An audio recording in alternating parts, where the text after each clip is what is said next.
Bienvenue dans Capital Humain 3.0, le podcast qui explore les nouvelles façons de penser le travail, le leadership et la transformation des organisations. Je suis Johan Darquest et dans chaque épisode, je vous propose un regard décalé, éclairé et profondément humain sur les enjeux RH, managériaux et sociétaux d'aujourd'hui. Prêt à remettre du sens, de la conscience et de l'intelligence collective au cœur de nos pratiques? Alors c'est parti! Alors bienvenue dans Capital Humain 3.0, le podcast qui explore les nouvelles façons de vivre, de manager et de transformer le travail. Aujourd'hui, on plonge au cœur d'un sujet souvent galvaudé, la marque employeur. Derrière les slogans et les campagnes léchées, il y a une question essentielle.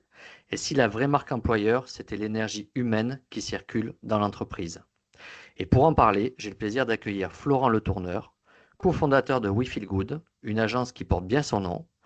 Ancien DRH devenu entrepreneur, conférencier et business angel, Florent a fait le choix du vrai, du vécu et de la déconne sérieuse pour remettre de la sincérité dans les RH. Avec lui, on va parler de valeurs incarnées, d'authenticité, de culture d'entreprise vivante et de ce qui fait qu'une marque peut vraiment toucher les cœurs avant les cerveaux. Alors, prête à donner du sens et de l'énergie à votre collectif? C'est parti pour un échange où la marque employeur devient une aventure humaine profonde. Bonjour et bienvenue Florent, je suis ravi de t'accueillir dans cette émission. Hello Johan et merci pour cette invitation, en tout cas, ravi. Et pour commencer aussi, je voulais te faire un petit hommage parce que c'est toi qui m'as mis le pied à l'étrier dans la communauté des podcasteurs, Florent. Et donc, cette émission est tout un symbole pour moi. Donc, je viens t'interviewer celui qui m'a mis le pied à l'étrier. Donc, déjà, je te remercie pour ça. Ah, ça y est, c'est avec grand plaisir, Johan, et la communauté des podcasteurs RH ne fait que grandir jour après jour. On en découvre toutes les semaines. Donc, longue vie au podcast RH, pour être très honnête. Voilà. Merci beaucoup, Florent. Alors, les auditeurs, alors certains te connaissent, peut-être d'autres pas. Est-ce que Mm. tu pourrais justement te présenter succinctement ton parcours et ce qui fait sens pour toi dans ce que tu es aujourd'hui? Ouais. Comme tu le dis, je suis un ancien RH. Alors, moi, ancien RH, je suis un ancien ingénieur. Je suis ingénieur et qui a commencé à travailler en tant qu'ingénieur et qui a mal tourné dans son entreprise, qu'il a fini aux ressources humaines. Voilà, donc j'ai travaillé une longue période RH chez un super employeur que j'ai adoré, qui s'appelle ST Microelectronics, sur différents sites en France et à l'étranger. Et puis ensuite, la vie a fait que j'ai évolué chez deux autres employeurs, le groupe Lactalis, un grand groupe industriel agroalimentaire mondial aujourd'hui, français et mondial. Et puis Groupama, que tout le monde connaît, enfin tout le monde connaît Groupama, et où j'étais en charge effectivement du développement RH, de la marque employeur, de l'employé advocacy, du recrutement, en fait, probablement des sujets qu'on va aborder ensemble. Et puis effectivement, fin 2015, pour différentes raisons dont on pourra revenir d'ailleurs, j'ai fait le choix de l'entrepreneuriat et en 2016, j'ai créé une première société qui existe toujours, qui s'appelle Happy to Meet You, avec deux activités, un cabinet de recrutement et une agence marque employeur. J'ai vendu toutes mes parts de la partie cabinet de recrutement à un grand groupe d'intérim qui a repris Happy to Meet You. Donc je suis sorti, j'ai fait un exit, mais j'ai gardé l'activité marque employeur et que je rebrandais dans une nouvelle entreprise, dans une nouvelle marque qui s'appelle We Feel Good, avec une équipe qui m'accompagne pour certains depuis 7-8 ans. Voilà, sur nos aventures liées à la communication RH, à la marque employeur. Alors, tu parles, ça fait 15 ans de carrière dans les RH avant de tout quitter. Et qu'est-ce qui, à un moment donné, t'a fait dire stop à ta vie de salarié? Parce que c'est quand même un choix pas anodin. Ouais, alors je me suis pas levé un matin en me disant ouais, je vais être patron ou un truc dans le genre. En fait, c'est hyper intéressant. Chez Groupama, j'étais très heureux. Toi, j'avais un bon poste, une belle équipe, plein de projets, une entreprise qui est en plein mouvement, hein. Le monde de l'assurance évolue énormément. On s'en rend pas forcément compte, mais ça évolue beaucoup. Et simplement, j'en avais un peu marre de certains sujets, de grands groupes type jeux politiques, les process, des réunions à rallonge de 3 heures où tu te demandes pourquoi tu es là. Et puis si tu vas pas, on te reproche de pas y être, mais si tu vas, tu te dis, mais en fait, j'ai perdu 3 heures. Enfin bref, tout un tas de choses qui me donnaient plus assez de sens. Et j'avais envie de créer, j'avais envie de tester, j'avais envie d'agir. Alors, j'ai pu, et et j'ai pu faire plein de choses positives chez Groupama. Ils m'ont laissé pas mal de champs libres, mais c'est pas la même chose de le faire pour un groupe et de le faire avec un impact différent pour ta propre entreprise, avec tes clients. Voilà. Donc, du coup, j'ai préféré quelque part un peu l'inconfort de la liberté. On pourra revenir sur ce mot d'ailleurs qui est important. Un peu à la routine rassurante du CDI, du confort de la mutuelle, des 10 semaines de congés payés RTT que j'avais par an, etc. Mais qui en fait me faisaient pas vibrer. Voilà, pour être très clair. Eh oui. Donc tu dis souvent, j'en avais marre de rêver ma vie sans la vivre. Et Ouais. concrètement, qu'est-ce que ça signifie pour toi? Ben, il y a déjà quelque chose qui s'est passé qui est extrêmement important. C'est que la même année, quelques mois avant la décision de quitter Groupama, est né mon fils, mon unique fils. Et quelques semaines après est mort mon père d'un cancer du pancréas, quelques jours après son départ en retraite. Et ça a été un choc immense. Bon, tout à chacun perdre l'un de ses parents, c'est un choc, mais dans des conditions d'un cancer très rapide, quelques semaines après son départ en retraite. Et là, tu te dis, waouh, la vie, elle peut être super courte. Puis on te dit toujours, ouais, de toute façon, j'en profiterai en retraite, je ferai ça plus tard, machin. Et puis là, bah, tu fais rien, quoi. Et je me suis dit, voilà, j'ai décidé que c'était le moment, tu vois. Je voulais pas passer à côté. J'ai préféré y aller, quitte peut-être à me planter. Hein. J'ai fait des merdes aussi. Et il y a des réussites et puis des échecs. Hein, on pourra revenir là-dessus. Mais au moins pour moi, l'échec, bah, c'est vivant, tu vois. Alors que l'attente, c'est un peu stérile. Et voilà. Et donc moi, l'idée, c'était de se dire, bah maintenant, vas-y. Euh, et puis, j'avais aussi le confort d'une femme aimante, d'une maison qui était payée. Donc, c'est des atouts hein, aussi extrêmement forts quand tu crées une entreprise. Et je me suis dit, bah, au pire, ça foire. Et ben écoute, on verra et puis on rebondira. Enfin, je me stresserai pas trop. Et c'est un message que je peux faire passer à tout le monde. C'est enfin, arrêtez de vivre vos rêves et arrêtez de rêver votre vie, pardon, et vivez vos rêves, quoi. C'est-à-dire qu'il y a plein d'opportunités, même si aujourd'hui, on peut toujours se dire c'est compliqué parce que on a des hommes et des femmes politiques juste délirants, on a un contexte géopolitique compliqué, mais on s'en fout, quoi. Il faut avancer, faut faire sa vie, quoi. Et j'aimerais bien que tu reviennes sur cette notion de liberté parce que tu as dit que c'était quelque chose qui te tenait à cœur. Et justement, dans l'entrepreneuriat, il y a cette notion de liberté, d'échec et de succès. Et qu'est-ce Ouais. qui, toi, t'a le plus apporté dans cet entrepreneuriat? Ouais, alors la liberté, faut faire attention à ce mot-là. Tu vois, Oui, j'entends des fois dire, ouais, je vais être indépendant, freelance, entrepreneur pour être libre. Bon, après, tu es libre de tes clients, tu es libre de tes banquiers, tu es libre de l'URSSAF. Hein. c'est ça. T'as un peu de monde autour de toi quand même Oui, qui te qui avance. rattrape. Ouais, qui te rattrape. Donc voilà, la liberté, c'est aussi une exigence. Maintenant, c'est aussi, je pense, une super responsabilité parce que du coup, tu vois, bah, tes réussites, bah, c'est les tiennes, tes échecs, c'est les tiens. Toi, versus un grand groupe où j'étais, où tes échecs, bah, tu as toujours des gens un peu politiques pour se les approprier un peu, tu vois. Et puis, quand il y a un échec, il y en a aussi toujours pour te faire porter chapeau, alors qu'eux-mêmes ont contribué à l'échec. Alors que quand c'est ta boîte, euh, quand tu es dirigeant ou dirigeante, même si tu as des équipes, hein, si ça réussit, c'est collectif. Si ça échoue, c'est toi. Mm. C'est toi le dirigeant. Et donc, je pense que le succès, c'est, tu vois, c'est grisant, ça te fait avancer, etc. L'échec, c'est aussi formateur. Voilà. Et c'est tout ça qui fait que la vie entrepreneuriale, moi, me plaît depuis maintenant 2016, que We Feel Good avance avec ses hauts et ses bas, comme toute entreprise. Que j'ai d'autres projets entrepreneuriaux en 2026. Tu vois que tu l'as dit, j'investis aussi dans des entreprises via mes activités de business angel, dans des entreprises RH ou pas d'ailleurs. Et pour moi, c'est un ensemble, c'est un équilibre. Mm. Voilà, c'est un équilibre d'avoir ça, d'avoir tous les matins des aventures qui vont varier entre ce que tu imagines faire et ce qui va réellement se passer dans la journée. Et bon, tu es entrepreneur, Johan, tu sais ce que c'est. Hein. Donc, Oui, et moi, c'est pour les mêmes raisons que ça me plaît. Moi, j'aime bien quand c'est pas linéaire. Voilà. Et c'est vrai, voilà.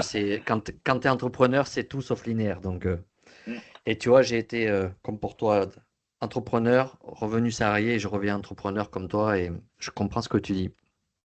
Alors, si on rentre un petit peu plus dans le sujet, parce que c'est bien d'avoir fait cette introduction en tant qu'entrepreneur pour voir un petit peu ton parcours.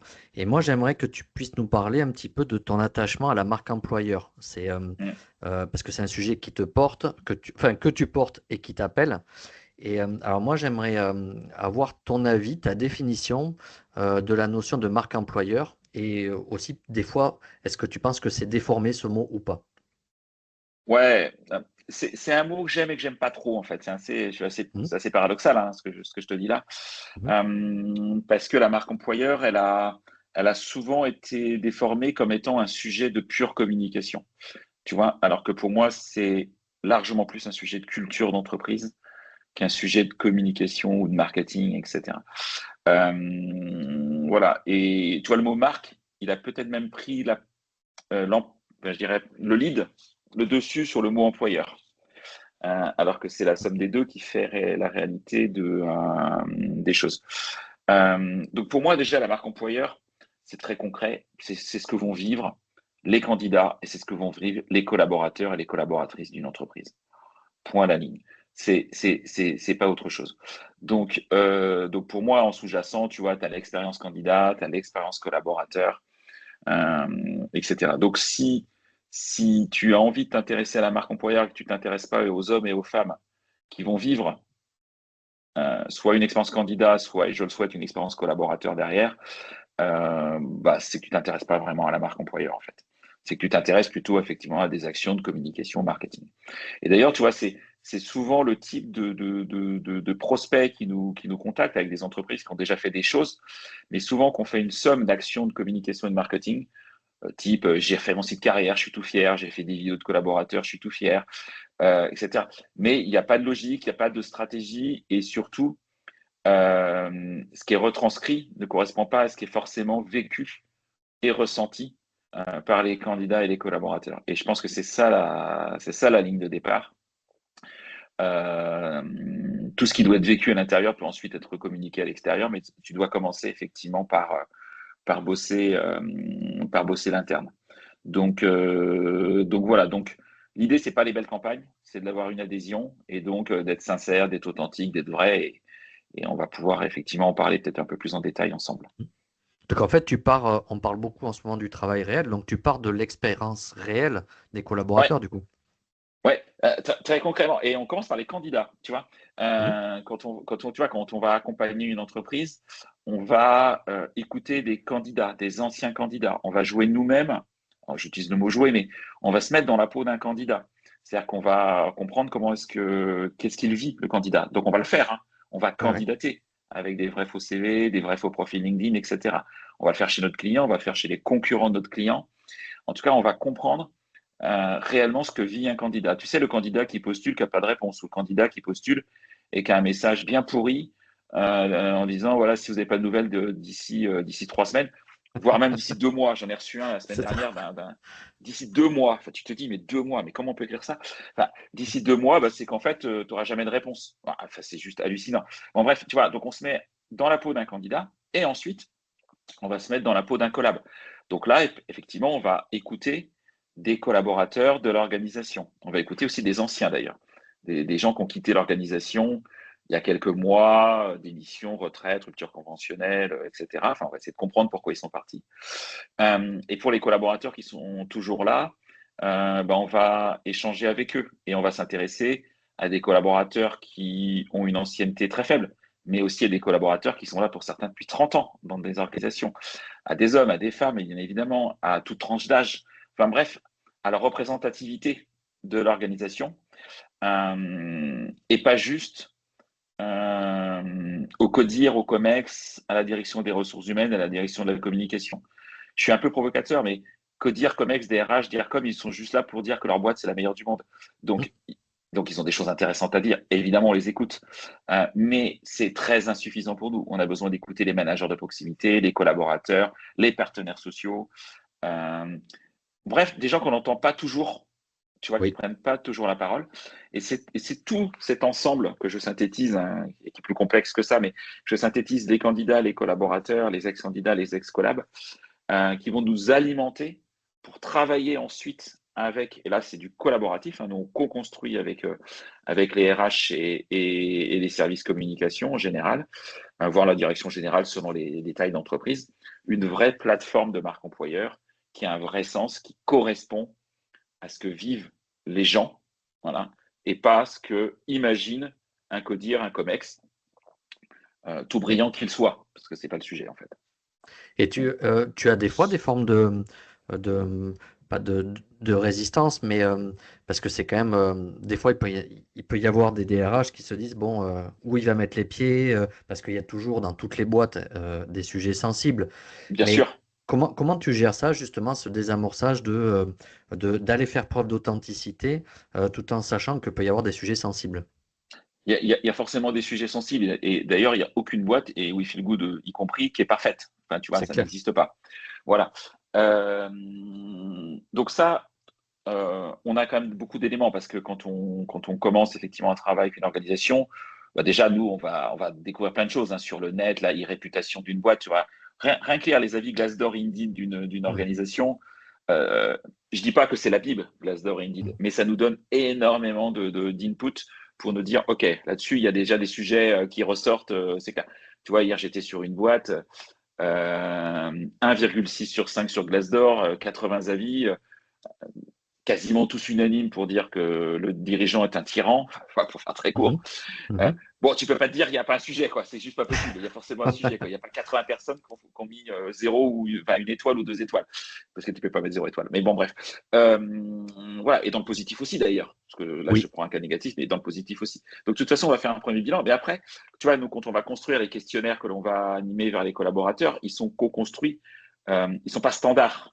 Tu vois, ils sont adaptés au contexte de la boîte, à son vocabulaire, à son histoire. On ne fait pas la même chose pour une entreprise agricole du fin fond de la Bretagne qu'une entreprise de la tech à Paris. Tu vois, donc on a des univers aussi qui sont très variés. Donc on va s'adapter à tout ça. On a aussi plein d'éléments, tu vois. Quelque chose qui est flagrant pour nous, c'est le ton des offres d'emploi.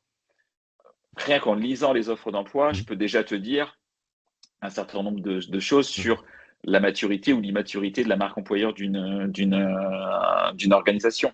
Donc, on va avoir effectivement tout un tas d'éléments pour nous guider. Et ensuite, oui, on va à l'issue, tomber sur des choses qui grattent et puis des choses qui plaisent. Et donc, effectivement, notre métier, c'est de dire, voilà, voilà ce qui est ressenti, qui est ressorti très positivement, qui est vécu positivement par les collabs, les candidats. Et là-dessus, il y a des vrais axes de communication. Là-dessus, par contre, c'est le foutoir chez vous. C'est le bordel, c'est mal vécu. Euh, donc surtout, on ne communique pas là-dessus. Mhm. Parce que si vous communiquez là-dessus, vous allez faire n'importe quoi. Par contre, vous avez peut-être des sujets à travailler. Et vous en avez obligatoirement. Des sujets RH, des sujets de management, des sujets de formation, des fois des sujets de rémunération, etc. Voilà, donc ça nous est arrivé, par exemple, tu vois, en réalisant des audits, de se rendre compte que au siège, on imaginait que tout était beau dans les entrepôts de l'entreprise. Et puis, tu te rends compte qu'il y a pas mal d'entrepôts où tout fonctionne bien. Et dans un entrepôt, il y a un management un peu plus particulier, on va dire toxique, Mhm. localement, qui fait que tout ce qui est vécu par les hommes et les femmes qui sont dans cet entrepôt est totalement déconnecté de ce que dit l'entreprise. Donc, si demain, tu fais une jolie campagne de communication en disant chez nous, tout est beau, tout est rose, voilà comment on soigne nos candidats, nos collaborateurs. Mais que vont penser les hommes et les femmes qui travaillent dans cet entrepôt où tout est toxique? Voilà. Donc avant de faire ça, je ne dis pas qu'il faut virer le manager en l'occurrence, Mhm. mais nous, on a remonté les choses à l'entreprise en disant sur cet entrepôt-là, on ne peut pas communiquer globalement tant que vous n'avez pas bossé réellement le management. Le sujet n'était peut-être pas de virer de quelqu'un, c'est plutôt de l'accompagner parce que cette Mhm. personne était en vraie difficulté. Mhm. Ça n'empêche pas de travailler, tu vois, en parallèle sur la marque employeur. Et une fois que tout est un peu aligné, oui, là, on peut faire des jolies campagnes de communication et de marketing parce que les collaborateurs, ils se disent, OK, ce qui est dit par mon employeur, bah, c'est pas des conneries parce que c'est ce que je vis, quoi. Et puis aussi peut-être, enfin je sais pas, mais des fois il y a un phénomène Mm. micro-local et souvent il y a un gros coup de projecteur sur un phénomène micro-local. Et est-ce que tu Mm. vois que des fois ça ternit sur finalement la généralité en fait d'une entreprise Oui, Alors que dans le réel, finalement, peut-être 80% des salariés sont peut-être satisfaits, mais est-ce qu'il y a cette disproportion que tu constates? Il peut y avoir ces disproportions et qui peut rejaillir. D'ailleurs, tu vois, sur des avis Indeed ou Glassdoor, je vais prendre un client. Alors, j'ai pas le droit de citer son nom, Mhm. qui est un client dans le retail que tout le monde connaît. Voilà, on est tous allés dans ces magasins. Ils ont une partie des magasins qui leur appartiennent en propre et une partie des magasins qui sont gérés par des franchisés. D'accord? Mais c'est la même marque. Eh C'est oui, une marque unique. Et toi, Johan, tu vas dans ce magasin, tu ne sais pas que c'est un franchisé ou que c'est pas un franchisé. En fait, c'est pas ton sujet. Tu vas faire tes courses. Tu c'est ça, voilà. exactement. Sauf que sur effectivement Indeed Glassdoor, chez certains de ces franchisés, il y a des pratiques managériales parce que ce sont des dirigeants qui ont une forte autonomie, ils sont des chefs d'entreprise, ils ne sont pas des salariés et qui réadaptent un petit peu, tu vois, leur style managérial. Là, ça rejaillit sur toute la marque employeur de ce groupe avec un risque marque employeur pour l'ensemble du groupe, voire même un risque business aussi d'ailleurs, hein. Etc. Parce que là, on est dans le retail, dans le B2C. Donc, tu vois, donc ça, c'est des cas très concrets où, heureusement, tu vois, c'est la direction des ressources humaines de cette marque en a pris conscience et s'est dit, de toute façon, il faut qu'on accompagne Mhm. nos franchisés, il faut qu'on les forme mieux. On a du boulot, mais on a besoin d'être aidé aussi donc par We Feel Good parce qu'il faut qu'on travaille notre stratégie, notre visibilité de manière plus intelligente qu'on le fait aujourd'hui. Tu vois. Et là, moi, je viens sur un message qui est clair en sortant de cet exemple et en sortant de We Feel Good, c'est la formation des managers de proximité. La clé, on sait que la clé de réussite d'une entreprise, c'est les hommes et les femmes, c'est bateau ce que je raconte, et que les managers de proximité, ils sont clés. Mais sur la marque employeur, c'est aussi vrai. C'est pas qu'un sujet RH et de com, c'est un sujet de RH et de com, évidemment, mais c'est un sujet où il faut que les managers de proximité ils soient accompagnés, ils soient formés, ils sachent réaliser des entretiens de recrutement structurés et non pas des entretiens de recrutement au feeling ou réinventent l'eau chaude. Ils sachent intégrer, ils sachent accompagner le management. Hein. Bien Ce sûr. que je dis là, c'est les bases du management. Mais tout ça, c'est lié. Donc, donc, euh, donc c'est pour ça que je reviens toujours à ta question précédente où la marque employeur était assimilée à de la communication et du marketing. C'est une erreur de penser ça.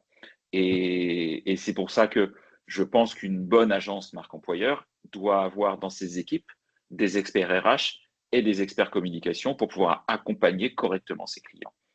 Voilà. Donc là, ça, c'est une vraie conviction. Mm. Et du coup, ça rejoint en ce moment, il y a de plus en plus de désengagement dans l'entreprise. Donc, en fait, à Mm. travers We Feel Good, tu travailles en transverse, à la fois sur l'externe, c'est la finalité, la marque employeur, et aussi en l'interne, par rapport à cette Ah oui, notion de désengagement. oui, oui, oui. Et les deux sont clés et on travaille même en priorité l'interne avant l'externe. Tu OK. vois, pour nous, alors d'ailleurs, surtout en plus dans cet environnement économique où, tu vois, là, on est fin 2025, l'épisode va sortir fin d'année ou début d'année 2026, je sais pas, Yoann, mais peu importe. Mhm. Mais on est passé d'une ère 2021, 2022, 2023, on va dire, où les boîtes, elles cherchaient à recruter fortement et peut-être qu'elles se préoccupaient moins de la fidélisation, hein. Il y avait un turnover, tout un tas de phénomènes voilà, qui ont été vus. Et aujourd'hui, on est plutôt dans un mood où les entreprises recrutent un peu moins, mais sont beaucoup plus attentives à la fidélisation et à l'engagement de leurs collaborateurs et de leurs collaboratrices, avec pas mal de changements, l'IA et d'autres qui percutent tout le monde. Voilà. Donc, si tu ne penses pas à ta marque employeur en interne, tu vas dans le mur. Donc oui, la marque employeur, elle a un rôle externe, évidemment, mais elle a un premier rôle clé interne. Et d'ailleurs, tu vois, nous, quand on accompagne un client, c'est, on l'a, pour certains, c'est évident, pour d'autres, ça l'est moins, mais la révélation d'une nouvelle marque employeur qui a été co-construite au départ, donc je ne reviens pas à l'écolab, etc., et ensuite Mhm. avec les équipes OMRH, elle est révélée en interne avant d'être révélée en externe. Si en interne, il n'y a pas d'adhésion des collaborateurs, des managers, etc., en externe, Bien sûr. tu te fais plaisir, mais c'est tout, quoi. Voilà. Et puis tu prends des risques en plus. Donc voilà. Donc l'interne, oui, clé numéro une aujourd'hui. Euh, Et dans ouais. cette notion justement, on parle beaucoup en ce moment, en plus, toi, tu interviews aussi des DRH, donc tu es au cœur du sujet, mais on parle beaucoup de santé au travail, de QVCT, Et qu'est-ce que tu fais comme lien, toi, entre ces aspects-là, cet enjeu spécifique RH, et Mm. la marque employeur? Est-ce que tu sens que ça devient, dans les expériences candidats, quelque chose de fondamental ou ça reste à la marge? Ouais, bah, non, c'est pas la marge du tout, hein. C'est QVCT santé. Quelque part, la QVCT, la santé, c'est l'arrière-boutique, et la marque employeur, c'est la vitrine. Tu vois. Elle est belle cette image. Tu vois, si tu vois une belle boutique ou tu veux une super belle vitrine et que tu rentres, c'est tout poussiéreux, vieillot, que tu es reçu comme un chien dans un jeu de quilles, bon, tu as vite envie de repartir, hein. Tu vas pas dépenser beaucoup d'argent, je pense. C'est Donc, clair. voilà. Donc c'est la marque employeur, elle peut pas être crédible s'il n'y a pas effectivement une vraie attention au bien-être. Si on travaille pas bien sûr l'écoute, la charge de travail, l'équilibre vie privée, vie pro, tous les sujets de QVCT au sens large. Donc oui, c'est une véritable bonne question parce que je dirais qu'une entreprise, avant qu'elle investisse sur sa marque employeur, à la limite, m'appelez pas si vous n'avez pas bossé votre QVCT. Mm. Parce que, appelez pas mes concurrents non plus d'ailleurs. Mais je te plaisante. Et ce que je veux dire par là, Oui. non, mais tu vois, on pourrait revenir aussi, et peut-être qu'on parlera, tu vois, sur les salariés ambassadeurs ou Mm. l'employé advocacy, qui est un sujet qui prend de l'ampleur. Il y a des personnes de valeur qui s'occupent de ces sujets. Je m'en occupe aussi. Charlène Emerick, tu connais probablement, s'en occupe Mm. aussi, etc. Et tu vois, avec Charlène, on discute pas mal parce que souvent on a des prospects communs. Charlène, elle me dit, mais moi, c'est pas possible d'accompagner un employé advocacy si la plateforme de marque employeur n'a pas été travaillée et donc si tout l'amont n'a pas été bossé. Tout ça, c'est une logique en fait. Il faut pas mettre la charrue avant les bœufs. Donc, euh, il faut travailler. Mais tout ça, c'est aussi à l'instar, c'est la même chose avec une expérience client. Est-ce que tu vas demander des avis à un client si tu sais que tu l'as pas bien servi et que tes produits sont pas de bonne qualité? Un, tu as des produits ou des services de bonne qualité. Deux, tu sers correctement. Trois, tu demandes un avis. Et tout ça a un ordre logique. Et ton client devient ambassadeur que s'il est ravi de l'expérience qu'il a eue dans la fameuse boutique où il est allé, où en fait il y a une super façade et à l'intérieur, waouh, il a vu effectivement un accueil chaleureux, il a vu des produits de qualité, il a vu du vrai, il a vu de Mm. l'authentique. On lui a pas vendu de la Du merde fake. et du fake. Et ben, il n'a qu'une envie, c'est d'en parler à ses voisins, sa voisine, ses cousins, sur LinkedIn, sur Insta, là où il veut, quoi.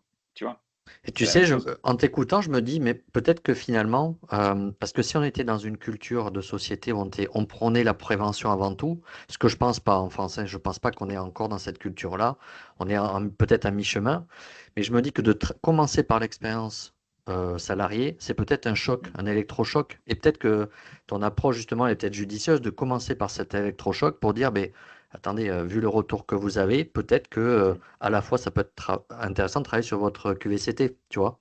Ben, clairement, tu as ces sujets-là, tu vois, tu as un autre sujet. Tu vois, c'est mon cerveau Mm.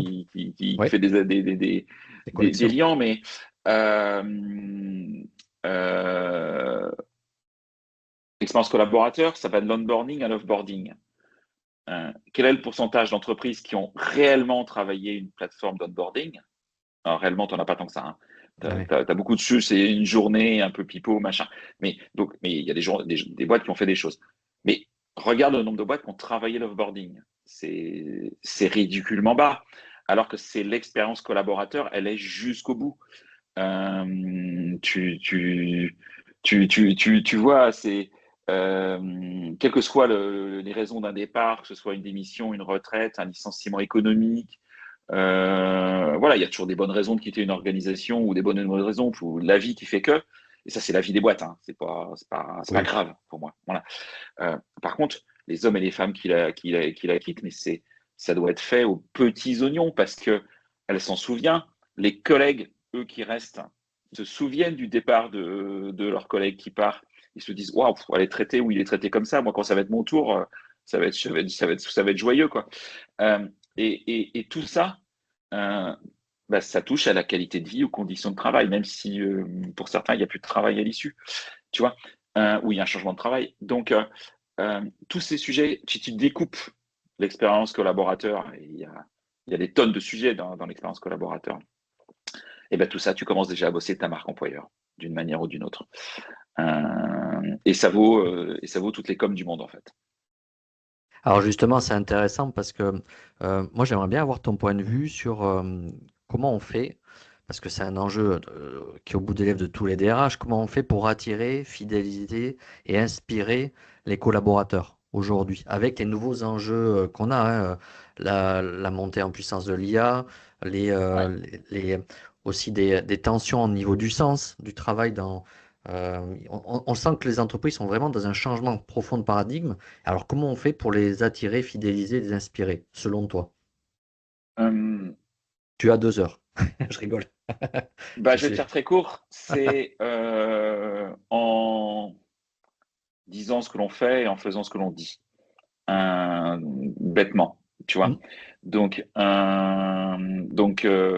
il faut communiquer, parce que si tu veux attirer, tu n'as pas le choix, tu es obligé de communiquer. Des offres Oui. d'emploi, un site carrière, des job boards, de la vidéo, voilà, des relations écoles, enfin, il y a plein de possibilités pour du bouche à oreille, de la cooptation, enfin, plein de possibilités pour attirer. Donc, pour attirer, il faut communiquer, ça c'est certain. Donc, il faut dire ce que tu fais. Et après, tout ce qu'on s'est dit avant, c'est que tu fais ce que tu as vraiment dit. Voilà, parce que sinon, tu racontes des bobards. Donc, pour attirer, fidéliser, engager, pas le choix. Faut bosser tes actions, faut être très concret, faut découper et accepter les petits pas. Je crois pas au grand soir, tu Mm. vois, Mm. dans une organisation aujourd'hui, ça marche pas vraiment. Par contre, je crois au petit pas. Se dire, OK, là-dessus, on n'a pas été bon. Qu'est-ce qu'on fait? Et tu vois, c'est nous ce que l'on fait quand on fait nos diagnostics marque employeur, donc qui sont des diagnostics expérience candidat, expérience collaborateur, c'est ce que font d'autres personnes, il n'y a pas que nous. Euh, il y a tellement d'éléments qu'on va ressortir que de se dire, bah, de tout ça, on peut voir ça comme une montagne, se dire, on va découper ça en étapes, se dire, OK, et ben typiquement, l'onboarding. Tu vois, je l'ai avec un client, il faisait qui n'avait pas tant de problèmes que ça de recrutement, mais plus de problèmes de rupture de période d'essai, tu vois. Ouais. Par contre, le onboarding, bah, c'était une journée un peu tristoun. Tu fais la tournée des popotes, on te présente, tu fais la tournée des locaux, tu as rencontré 43 personnes qui t'ont d'une, tu as 43 prénoms à la fin, tu sais plus qui est qui, Mm. ton ordinateur dans la journée, etc. Donc c'était pas cata, mais c'était vraiment pas ouf, quoi. Enfin, tu vois. Ouais. Et là, tu en fais quelque chose qui est un peu plus gamifié, qui est sympa. Tu traites avant de venir tous les sujets administratifs, les sujets d'ordinateur, de login, machin. Et le jour J, tu mets des choses gamifiées en place. Tu mets des actions, tu organises un déjeuner. Il y a plein de choses que tu peux organiser. Et tu fais 3 jours d'onboarding où les gens ils se disent, je me souviens de ces 3 jours et on m'a vraiment accueilli tel que j'étais, avec mes qualités, mes défauts.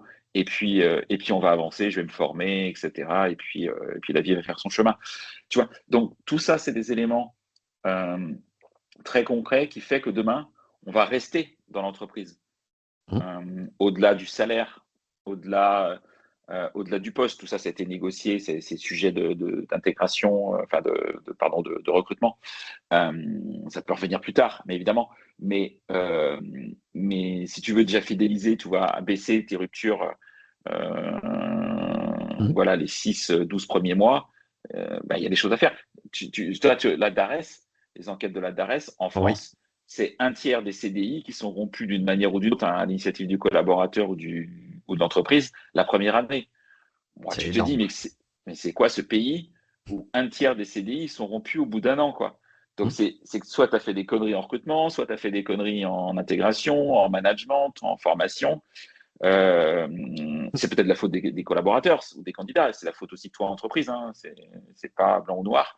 Donc, euh, I- donc tout ça, c'est un taf. C'est un taf de fou. C'est pour ça que la fonction RH, je pense qu'elle a un bel avenir. Oui. C'est dur, la fonction RH. C'est exigeant. Il y a des RH qui souffrent. Donc, D'autant pas. s'il y a des DG qui nous écoutent et qui Mm. ont des RH dans leur boîte, investissez sur la fonction RH. Investissez pas forcément chez We Feel Good, c'est pas ça que je dis. Mm. Investissez sur la fonction RH. Staffez les équipes. Prenez des RH expérimentés, des jeunes RH qui vont grandir à côté des expérimentés, parce que, parce que quand je vois des boîtes faire des économies là-dessus en ce moment, tu vois, on se dit, ah, il y a l'IA, on va supprimer les fonctions support, la com, le marketing, la finance, les RH. Je me dis, mais vous êtes des grands malades, quoi. Est-ce que l'IA va s'occuper de Jean-Jacques qui est au fin fond de l'entrepôt à Gennevilliers? Bah non. Au siège, peut-être que l'IA va servir pour gagner du temps sur tout un tas de trucs et que des gras de papier, on peut en supprimer. Mais par contre, au fin fond de l'entrepôt, mais c'est une connerie sans nom.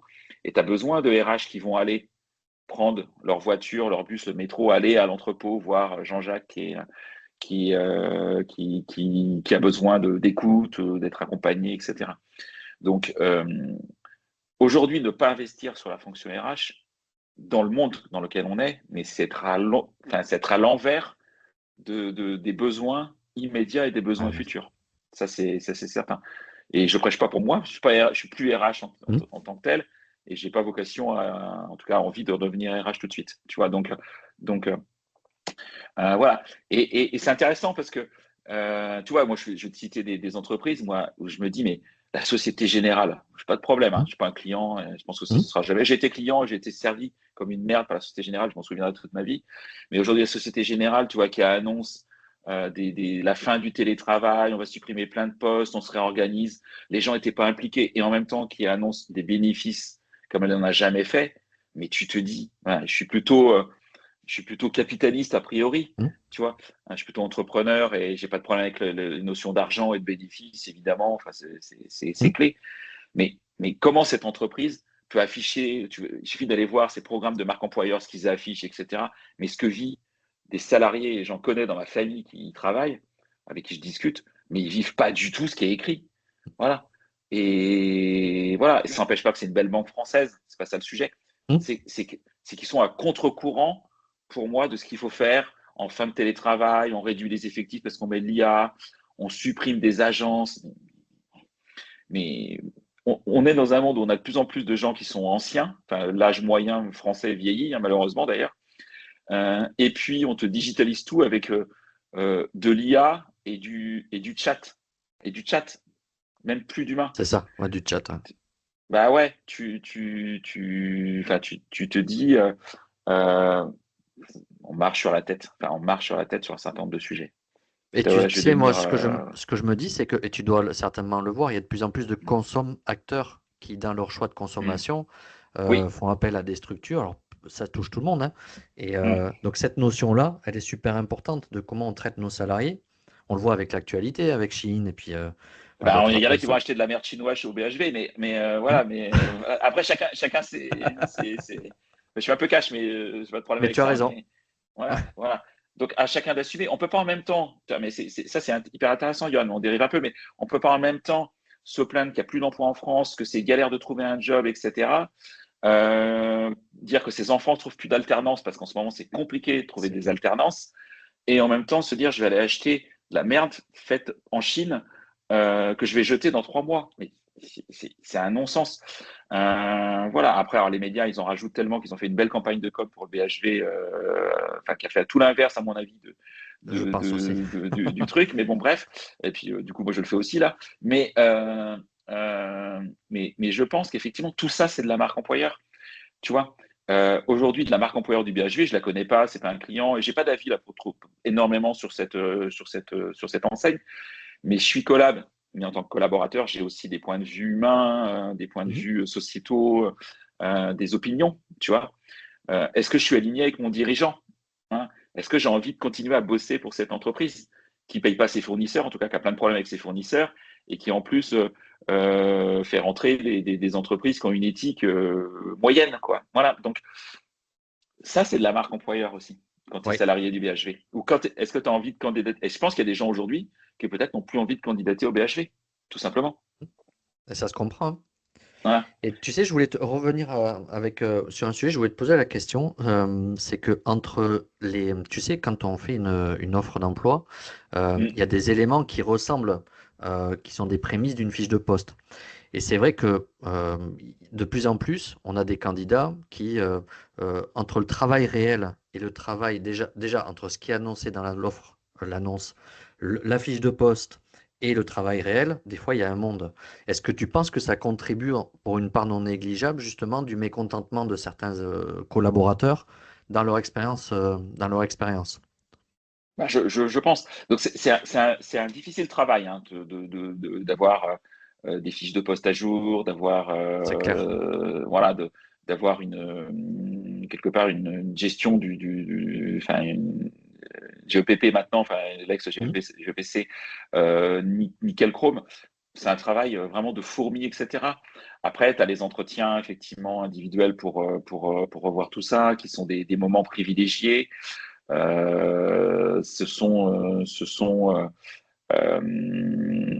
C'est un véritable sujet et, et C'est oui, pas il y a des simple. décalages. Il y a des décalages. Il y a des décalages parce que la vie de la boîte, d'une boîte, pardon, ça va vite. Il y a beaucoup d'éléments exogènes qui peuvent faire changer ton métier. Bah, l'IA, on en parlait typiquement. Je pense que l'IA, tu vois, c'est un exemple type parce que ça impacte beaucoup de métiers. Col blanc, c'est certain, peut-être même col bleu Mhm. avec la robotisation, etc. Bah oui, tu dois revoir tes fiches de poste ligne à ligne en disant est-ce que ça c'est toujours vrai demain avec l'IA, pas vrai? Est-ce que l'IA va apporter d'autres choses positives aussi pour les Eh collaborateurs, oui. pour leur permettre peut-être de supprimer des lignes de la fiche de poste qui était un déroulé de missions les unes derrière les autres. Et dans la vraie vie, tu fais jamais tout ça. Voilà, donc tout ça, ça se retravaille. Et c'est pour ça qu'on a besoin de RH. C'est pour ça qu'on a Mm. besoin effectivement de professionnels qui vont accompagner tout ça, qui vont suivre les choses. Je pense on n'est jamais été dans un monde qui va à une vitesse de fou. Mm. Et c'est surtout pas, et je reviens à mon discours d'il y a 10 minutes, ça revient surtout pas le moment de supprimer, même si les budgets sont ce qu'ils sont, de supprimer des postes en ressources humaines. Au contraire, il faut investir maintenant dans la fonction RH pour accompagner tous ces changements, accompagner les managers de proximité qui sont au bout de la chaîne avec toutes les contradictions que l'on a quand on est manager de proximité à Ouais, gérer. les injonctions Et paradoxales. ouais, bah ouais, c'est difficile, hein, c'est un job super difficile. Et un manager, il n'a pas besoin d'un chat avec de l'IA qui va lui donner toutes les choses. Donc ça c'est bien, et je dis pas qu'il faut pas en mettre un, mais ça suffit pas. Faut pas remplacer le RH par de l'IA. Il faut augmenter le RH avec de l'IA. Oui. Et justement, comme il y a l'IA, parce que moi j'entends souvent parler, et peut-être que tu entends aussi ce discours dans les entreprises, que beaucoup de managers sont dans la technicité, ont moins de temps pour manager. Est-ce que l'IA, tu Mm. penses que ça pourrait être une bonne chose de soulager sur des tâches qui sont chronophages et de repositionner justement les RH, les managers, sur des Oui, activités de... Tu penses que ça peut être une oui, opportunité ou... oui. Ah, moi je suis pro IA. Alors, dans mon discours, peut-être que c'est pas clair, Ah mais ouais. je suis pro IA. Hein, Mhm. j'utilise. Je pense que enfin, il faut pas attendre pour se l'approprier. Mhm. Si ça, c'est un message que je fais passer à tout le monde. Hein. Si votre boîte n'investit pas sur l'IA aujourd'hui, changez de boîte, quoi. Parce qu'elle va dans le mur. Voilà. C'est Donc, clair. je sais que c'est pas simple de changer de boîte, mais ce que je veux dire par là, c'est, en tout cas, si votre employeur ne vous forme pas, formez-vous vous-même. Utilisez votre CPF, formez-vous sur YouTube. Il y a des tonnes de vidéos de qualité. Voilà, c'est plus du temps que de l'argent à dépenser, honnêtement. Il y a du temps à consacrer sur ce sujet. Oui, l'IA peut répondre à pas mal de choses. Je pense que c'est important, en fait, de se poser, de détailler, tu vois, toutes ses actions dans son poste, dans son métier, dans son service, et de se dire, ça, demain, comment on le fait? Est-ce que l'IA peut nous aider? Oui, non. Et d'avoir des cas d'usage simples. Toujours la méthode des petits pas. Ouais. En quoi l'IA peut m'aider à m'améliorer sur tel ou tel sujet. Tu vois, je vois des solutions d'IA qui aident des managers à, à améliorer leur quotidien, qui sont pertinentes avec du micro-learning, par exemple. Tu vois, tu expliques ta situation, voilà, tu décris à l'IA ta situation en tant que manager, voilà ce que je vis avec tel ou tel collaborateur.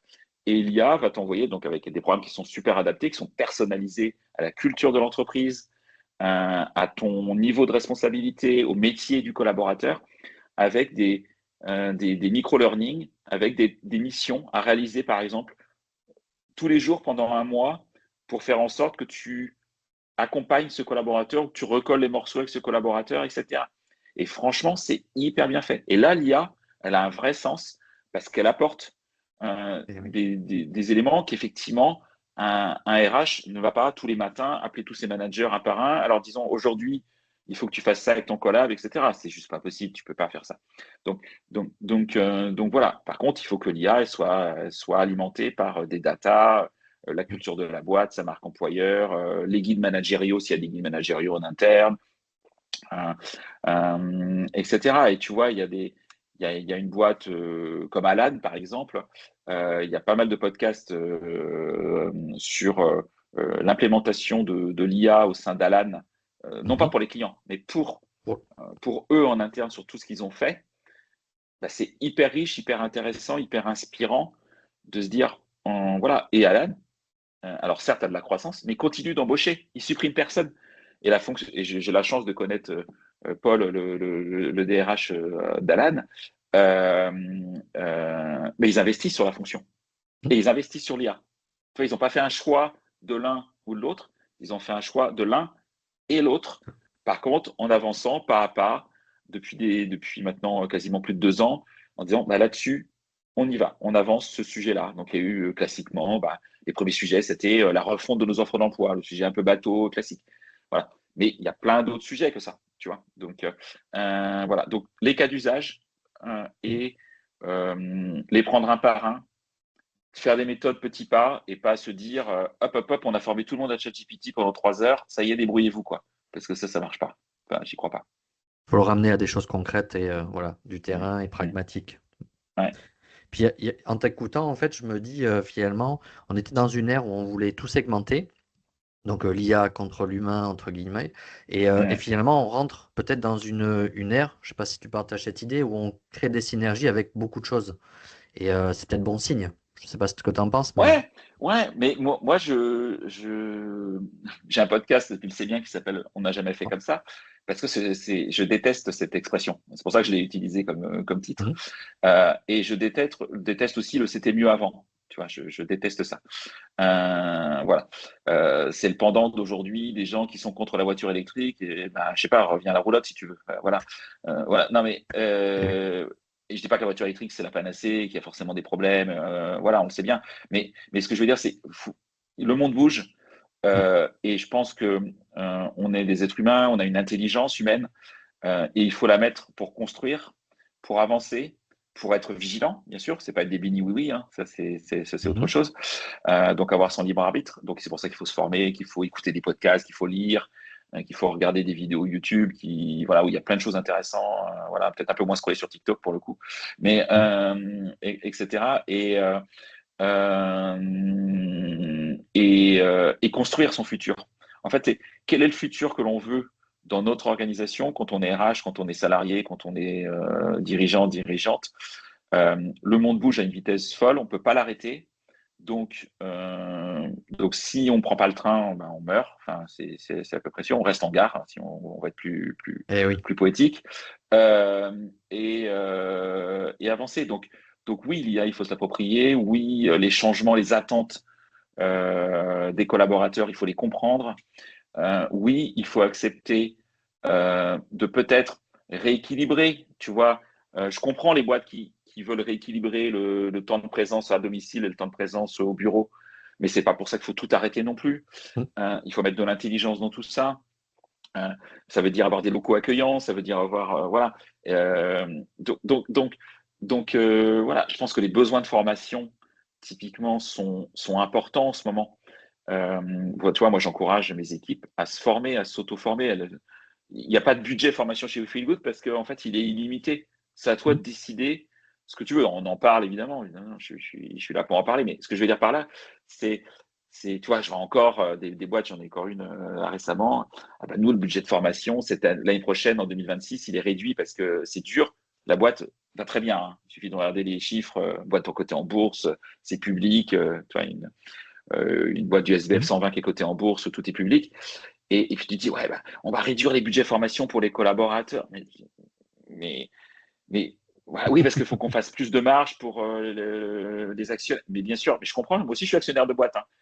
J'ai un PEA, j'investis dans des entreprises en tant que business angel. Donc, je comprends très bien tout ça. Mais si tes hommes et tes femmes, ils sont pas formés dans un monde aujourd'hui où ça va très, très vite, mais tu te fais des économies en 2026, mais tu vas te créer des problèmes en 2028, 2029 et dans le futur. Donc, je pense que c'est vraiment le moment d'investir et d'investir intelligemment, en tout cas. Alors justement, on parle de futur. J'aimerais bien te poser une petite question. Si on parlait de marque employeur idéale en une seule phrase, euh, toi Waouh. le pro de la com, qu'est-ce que tu dirais comme slogan ou promesse ou expérience humaine? Qu'est-ce que tu voudrais nous partager justement? Ou une notion clé?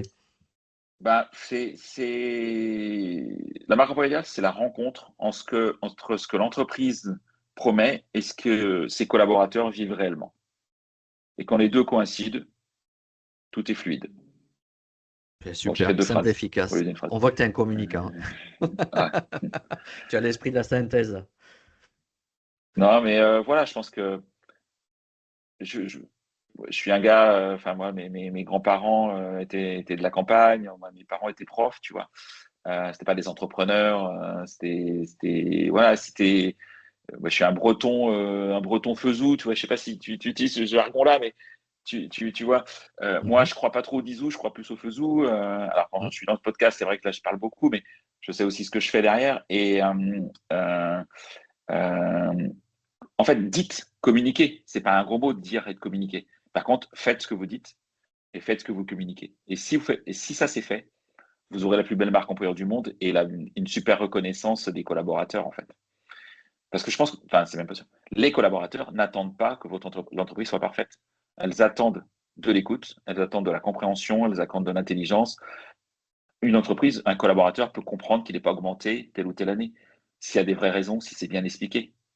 Par contre, il ne va pas comprendre s'il n'y a pas d'explication. Voilà, donc c'est toujours la même chose. Enfin, dans tout acte managérial, si tu expliques les choses, l'être humain, il peut ne pas être d'accord, mais il comprend, ce qui est pas la même chose. Tu sais, je me dis, c'est quelque part, les sociétés, c'est une microcosme, enfin, les entreprises, c'est un microcosme de notre société. Et je me dis Ouais, que le futur du travail, finalement, il n'aura peut-être pas besoin de plus de storytelling. On est beaucoup dans cette société-là de storytelling, ouais. mais Ben peut-être oui, simplement de plus de sincérité, en fait, ouais. finalement. Ben, c'est ce qu'on vit, c'est un terrain glissant, mais c'est un peu ce qu'on vit politiquement aujourd'hui. Oui, Tu vois, sans prendre parti pour un ou un autre des partis, c'est un brouhaha inaudible pour 99% de la population française. Il faut être très clair. Voilà, qu'on soit dirigeant ou qu'on soit demandeur d'emploi, c'est inaudible.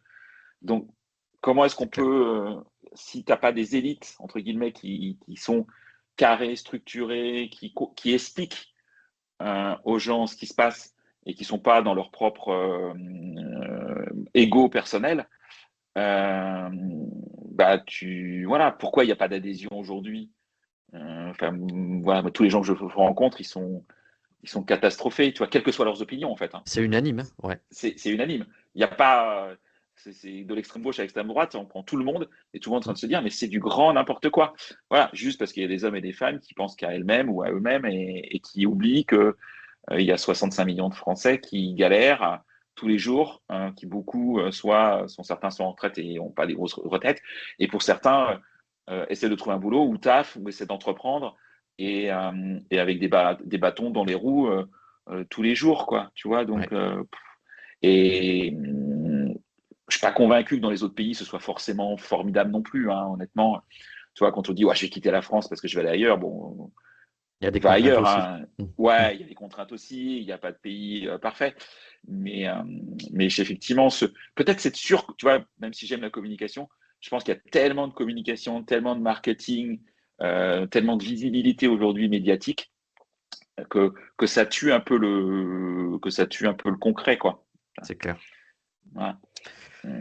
En tout cas, je te remercie beaucoup, Florent, pour vraiment cette conversation qui était pleine d'énergie, de lucidité aussi, je pense, et puis de Ouais, bienveillance. Ça m'a fait ouais. beaucoup. Après, on a peut-être Ça un m'a peu été- dérivé par rapport à l'objectif numéro un de l'épisode, mais voilà. Et puis, si vous n'êtes pas d'accord, vous m'entendez, vous avez le droit Bien sûr. de me le dire et on peut en discuter. Je sais pas, sur LinkedIn, parce que tu vas peut-être en parler sur LinkedIn Mmh, ou tout à fait. voilà. En tout cas, moi, je suis ouvert à la discussion. Hein. En tout cas, tu fais preuve d'authenticité, ça fait vraiment du bien et on a besoin de ça. Moi, j'ai pris beaucoup de plaisir à t'interviewer et beh, je te remercie, puis tu reviens quand tu Je veux. t'en prie, Si tu as Johan. des sujets que tu veux aborder et beh, ça va avec grand plaisir et je pense que nos auditeurs aussi sont très contents de t'écouter. Je te remercie infiniment. Je t'en prie, Johan. Et si cet épisode vous a inspiré, ben partagez-le. Comme dit Florent, n'hésitez pas à venir aussi en commentaire pour amener votre vision, parce qu'on n'a pas une vérité, il y a plusieurs vérités. Et justement, c'est ça qui est intéressant dans nos échanges. Et en attendant, ben, je vous souhaite une bonne journée à tous. Je vous donne rendez-vous pour de nouveaux épisodes, nouveaux interviews, nouvelles visions, nouvelles personnalités. Et puis merci encore à toi, Florent. Bah, je vous en prie, merci à tout le monde et surtout, abonnez-vous au podcast de Johan. Abonnez-vous sur Spotify, sur Apple, sur YouTube, là où tu es. Voilà. Et au tien aussi. Voilà, je te Merci, remercie. merci. Merci et bah, bonne journée à tout le monde. Au revoir. Merci d'avoir écouté cet épisode de Capital Humain 3.0. Si ce contenu vous a plu, je vous invite à vous abonner sur votre plateforme préférée et à laisser un avis ou un commentaire. C'est le meilleur moyen de soutenir le podcast et bien sûr de le faire rayonner. Vous pouvez aussi retrouver tous les épisodes sur Ocha via le lien en description. Et si vous souhaitez réagir, proposer un thème ou intervenir dans un prochain épisode, contactez-moi directement sur LinkedIn. À très bientôt pour un nouveau voyage au cœur du capital humain.